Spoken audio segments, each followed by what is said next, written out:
Lisa. Yeah, we're getting very interdisciplinary here because I'm mainly from a media background, and sort of this is approached very much from a media and communications perspective. So what I'll be doing is comparing two different sports organisations and how they approach social media at a large-scale sporting event, and I'll be using the Asian Cup and the Netball World Cup as my case studies. So this is part of my broader PhD research, and I'm in my last year now, so it is a little bit of a work in progress as well, but these are sort of some of the key themes that I've been looking at so far.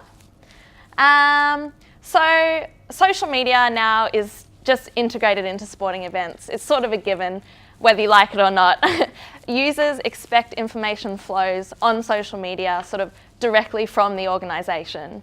And as such, I think it's important to document how organisations are using social media, what are their reasons for using social media in a certain way, and get a lot more depth into what we know about how social media is used in sport.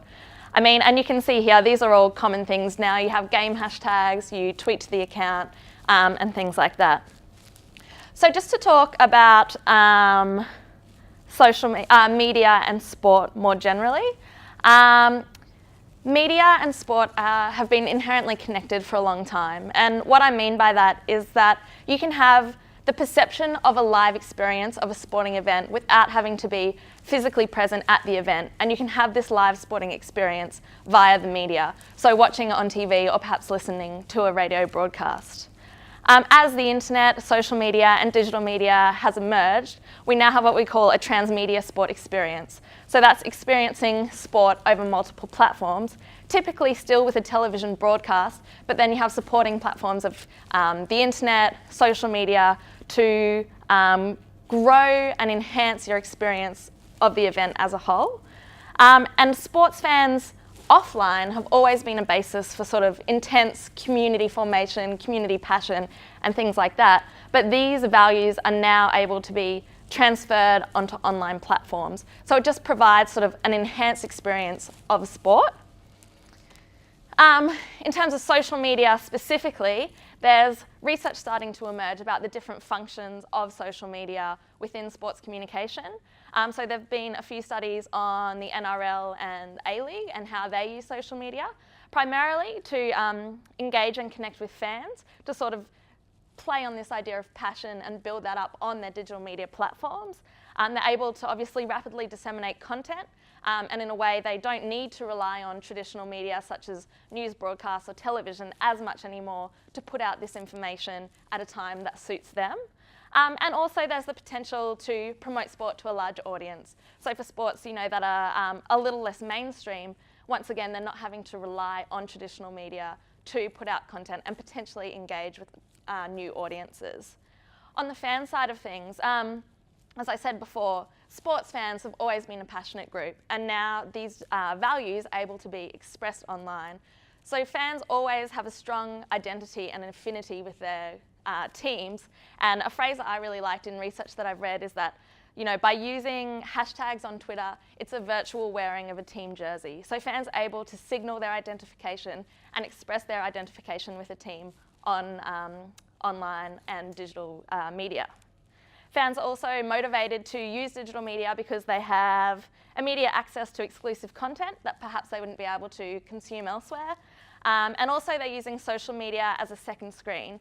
And what this means is watching the live broadcast on television and talking back and talking with others about this live event as it happens online. So the reasons I've chosen these two sporting events to discuss how organisations approach social media is because I think they give interesting perspectives on their reasonings for using social media. And this relates back to a concept of sports space. And what sports space means, it's a metaphorical space that conceptualises sport culture. And it's filled up sort of with the cultural meanings of mainstream sports. So it's the mainstream sports that fill up this space and in the centre, and then as you go out further, you sort of have the more second tier, third tier sports. And so for the Asian Cup, soccer, I would classify as being very much on the cusp of the mainstream, so on the cusp of this sports space within Australia. It's very popular, but it's not quite at the level of NRL or AFL. And the Asian Cup is interesting though, because from an international perspective, it is very much a mainstream event when you look at internationally. Netball, once again, I would call netball a second-tier sport. So it's still popular, but it's sort of out of this mainstream sport space. And what I'll talk about when I talk about how they use social media is how sort of their positioning in this space may be influencing their goals and their ultimate motivations and ways for using social media. So to gather this data, I was involved with the social media teams both at the Asian Cup and at the Netball World Cup. So I was observing mainly at the Asian Cup what they were doing, and at the Netball World Cup, I was participating and helping them produce content on social media. So I've got a good sort of first-hand insight into what they were doing. After each event, I also conducted interviews with the key decision makers within those social media teams to sort of get an idea of why they were doing this, not just seeing what they were doing. And also I've done a little bit of analysis of Twitter data to sort of see in practice what was actually happening on social media from a fan's perspective. So who's actually in charge of social media for a large-scale event? Well, it's actually different for both of these. At the netball, it was the Netball World Cup Organising Committee. And they were made up of a marketing and communications manager who was working for the Netball World Cup 2 years prior to the event, a marketing communications coordinator who was day-to-day doing all of the social media throughout the event, and she was with them for about 7 to 8 months. And then there was 2 social media volunteers. I was one of them, and there was another person helping with content as well. And we had only had a brief training session before the event, and then were involved throughout the event. And this is quite different to the Asian Cup. The local organising committee wasn't actually in charge of social media throughout the event. It was the World Sports Group, which are an exclusive marketing partner of the Asian Football Confederation. So that's interesting in itself. They actually had their own sort of marketing company that was in charge of the event, and their team was much bigger. They had 2 paid digital media managers who are really sort of the strategy makers and the team leaders. They also had a paid graphic designer, and then they had 6 content volunteers based all together at the stadium as a team that were doing content, live tweeting, Facebook, Instagram, live blog, and things like that. And then there were also social media volunteers on the ground at each different stadium where the event was held, and they were in the crowd taking photos and sending it back to the content team to obviously upload. And another thing I just want to say about them is that they were together for about 7 to 8 months prior to the tournament, working together on other previous tournaments. So they had a lot of experience working with each other, whereas with the Netball World Cup, it was sort of a more ad hoc situation where we had just come in for the tournament itself. So the key platforms used by both the Asian Cup and the Netball World Cup were Facebook, Twitter, and Instagram. There were obviously supporting platforms as well, such as YouTube, Vimeo, Periscope, Audio Boom, and probably a few others I can't remember right now. But these were really the backbone of their social media communications. And the affordances of each of these platforms led them to be used in different ways. And on this slide, I've got quotes from the social media team leaders and how they viewed each platform. So Twitter is really a place for real-time content, breaking news, current events. It's a scrolling and constantly moving feed of information, basically. For the Asian Cup, they used Facebook to post things that they thought would go viral, that had a high shareability, and that would connect with people's passion and their emotion. Whereas the Netball World Cup, they viewed Facebook as a place really for their hardcore netball audience. So they thought this is a place where we can really talk netball, get in depth, and get down to the nitty-gritty. Instagram for the Asian Cup, they thought the more visually pleasing the content is, the more cute the content is, you know, that sort of more fun stuff, we'll put that on Instagram. And this is quite a contrast to the Netball World Cup because their Instagram post basically just mimicked what they posted on Facebook. So it was just sort of reporting on, oh, here's the final score of the game and here's an image from the game. It didn't really have an additional element that Facebook didn't also provide. So yeah, that's just a brief sort of summary of how they used each platform. Now to get into their goals and their actual strategies, what were they trying to achieve with their social media communications? So the Asian Cup, their team leader of their social media team, the only thing he told me is that the only strategy we had in place was to tell a good story. And that's it, that was what they were planning on doing. Whereas the Netball World Cup had a lot more explicit goals set out. And they told me about this idea that they had of Netball Unleashed. So they wanted to provide coverage that was similar to other netball coverage, but you were getting a lot more information, and it was just a step to the left of the norm. So they separated this out into 3 key goals. They wanted to create a world-class event in terms of digital and social media coverage, and they wanted to give a window into the event that people could only get through their platforms, and also they wanted to build really strong connections with their fans. So how did they do this? How did the Asian Cup team tell a good story? Well, throughout the tournament, they really focused on different stages of storytelling. So you had the build-up content, which includes emotional takeaways, which I'll talk about in a minute. And then for their live game coverage, they really focused on narrating the game rather than simply commenting on it or just providing updates. They provided easy to consume and sort of more emotionally charged filler content, and they also had implicit communication structures. This is in contrast to the Netball World Cup. So how did they provide access? How did they create a world-class event? How did they connect with their fans? They tried to provide multi-platform coverage so that they could really give lots of different windows into the event. They provided live game updates, so ensured that every game that they had information, had full-time, half-time, quarter-time scores and things like that. And they also engaged in frequent two-way dialogue with their fans and genuinely attempted to solve fans' problems if something came up that they were complaining about or asking us questions about. And they also had sort of more explicit communication structures. So what I mean by implicit v explicit communication structures, well, I observed that sort of each team would come up with a communications formula. So basically, day to day, they were doing a similar thing in a similar way. But this formula emerged in a very different way for each team. So as I mentioned, the Asian Cup team had been together for months prior to the tournament and been working together with the same group of people. So they started off tweeting from dummy accounts and then tweeting supervised and eventually tweeting by themselves. So their formula sort of emerged organically through practice, and so it was never explicitly written down on paper, this is what we do. It was implied, and people in the team just knew what to do through practice. And this is obviously in contrast to the Netball World Cup, because they had a content plan that was probably about this big, but it listed every day, it listed every match, and it listed every type of communication they wanted to put out for this match. And I'll talk about some of the reasons why they did this towards the end of the presentation. So just to talk a little bit more about how the Asian Cup told their good stories. So firstly, they had the build-up, and this is really the beginning of the story. The team leader of the social media team believed that this was a really important part of their social media communications because it's when fans are at their most excited. They're waiting for the game to start, so they really want to build up that anticipation. They want to build up national pride within their fans, and they want to build up the excitement, and they want to call fans to action. So these are just some examples here. So they introduce to the city where the game was being held, and then they have a lot of fan shots saying, you know, getting sort of the excitement and trying to engage with that sort of national pride, and then eventually call to action, who will be the champions. And also as part of the build-up, they had what the team leader called emotional takeaways. And he based this on his experience as a football fan, and he would think, okay, so what do football fans want to know, basically to look cool in front of their mates when they're talking about the game? So he was providing bite-sized information that fans could use when talking about the game.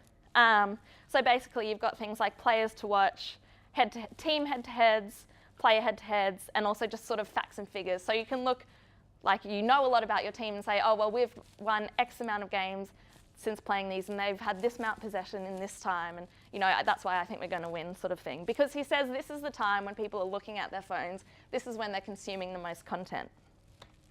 In terms of narrating the game when it's live, this is sort of the body, the middle, the main part of the story. And it really involves around finding a narrative thread or a central plot in a game, and every game is different.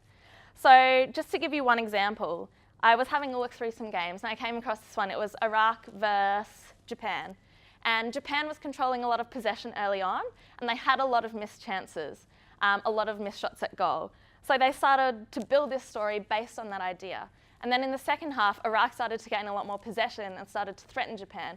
And the whole thread through the story was, you know, how are Japan going to pay for these missed chances? There was pictures of people in the crowd being like, oh, the Japanese fans are looking worried about the chances their players have missed. And then the final sort of piece of content for that game was this sort of video highlights here, because Japan eventually ended up winning when they said, well, it's a good night for Japan, but luck was not on Kawasaki Honda's side, which is sort of their key playmaker. And they compiled a video of all his misses from that game. So you can really start to see that there's a different sort of mini story that goes through each game. In terms of filler content, so this is either post-match or just sort of in between games. And basically that story about Honda's misses is an example of this. They would use it to sort of wrap up the story, or also to instill key messages. And what I mean by that is saying, look at these players that will be playing in the final, hashtag AC final, as in use this hashtag. And they would offer content based on what people were talking about. So after the quarterfinals, there was discussion about who has been playing well, who's been playing badly. So they came up with this movers and shakers idea to put out to fans. So it's sort of reading fan sentiment and seeing what they were talking about, and then creating this filler content to satisfy that. So on to the Netball World Cup. How did they provide access to the event? Well, basically, they just provided information about every game. They provided, throughout the live game, it was much more a focus on updating and information. So they would have champion data score updates, which went out automatically with the starting lineups, quarter time, half time, full time scores, that just went automatically from the stats people. They would have more original score updates saying, you know, oh, this was a great pass from so-and-so, now the score's this. They would also use video updates and substitution updates. And it was really, the social media editor really enjoyed that they were able to use this video software, because she said it's so much easier. We can just put up an essentially live clip, 1 to 2 minute clip, and we don't have to try and explain what's going on. We can just put this video up and we say this is what's happening. So it really took a lot of burden off them.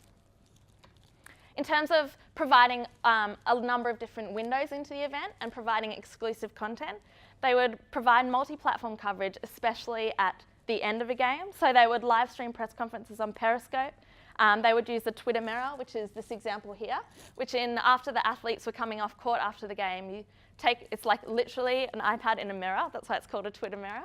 And they would take a selfie, sign it, and you would tweet it straight away. So it gives it a more sort of playful view on the players rather than the serious athlete side. They would upload post-game interview audio on Audio Boom and post-game video on YouTube. They would also attempt to connect their fans by really using social media as a problem solver. So this was good and bad, and this was actually my main role within the Netball World Cup team, was responding to everyone and dealing with all their issues, because they had a sort of blanket policy that if anyone has a genuine question or a genuine query, we will respond to it. And that's what I was doing. So when you could solve someone's problem, it was great, and people were so thankful, because, you know, sometimes you don't really expect people to actually care or respond to you on social media. So for one example of this was, on one of the days, in each quarter time or timeout break, the same song had been playing over and over and over and over.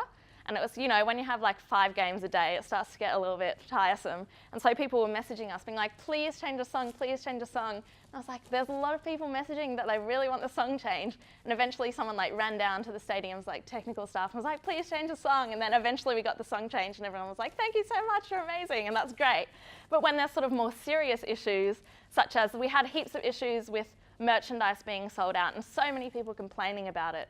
But, you know, we can try and sort of empathise with them and say, look, we're really sorry and we understand why you're annoyed. But at the end of the day, there was nothing we could do or nothing anyone could do about it. So in that way, it's sort of not as rewarding when you can't actually help someone. So to sum up, and I'm really going to link back a lot to this concept of sports space now, the approaches taken by each team really link back to the structure of the event and their position within the sports space. So just really obviously, the structure of the event. The Asian Cup had at most sort of 2 games a day, and often it was only 1. So they just had so much more time within the day to create this extra content, this surrounding content, and build up to the game. Whereas the netball, they could really only provide updates because they were having games one after the other, after the other, after the other. And so sometimes you just have to deal with these sort of more structural issues. In terms of the position within the sports space, and I think this is sort of one of the really interesting findings here, is that the Asian Cup, as you can tell by their goals and what they did, they obviously viewed their tournament their social media coverage was not sort of the key coverage that a person was going to be getting of the event. What they were doing was enhancing the experience and value adding to the core of the event by telling the story of the game in a different way. And this is really different to the netball because from what they were saying, providing access, it seems like an assumption underlying this is that people may not have been able to experience the event on another platform. So maybe they weren't able to watch it on TV. So they were really focused on actually providing a sort of reportage-based coverage of the event rather than a more sort of fan engagement side of things that the Asian Cup took, where they were sort of merely adding value to the tournament as a whole. And obviously their position within this space, once again, links back to resources. Another reason that the Netball World Cup had to have such explicit structures in place is because their communications manager and coordinator, they were also responsible for 100 other things at that event. So they had to have a list to say, tick, tick, tick, I've done this, I've done this, I've done this, I've done this, now I can focus on something else. Whereas the Asian Cup, their social media team, all they had to focus on was the social media coverage itself. So they were allowed to be a lot more sort of ad hoc in their approach to, oh, have I done this? Oh, well, I can do it now, rather than being like, oh, well, I have to spend like the next 2 hours doing something different. So yeah, that sort of links back to the resources available, which is also links back to a sports position within the sports space. And yeah, that's about it from me, so thank you.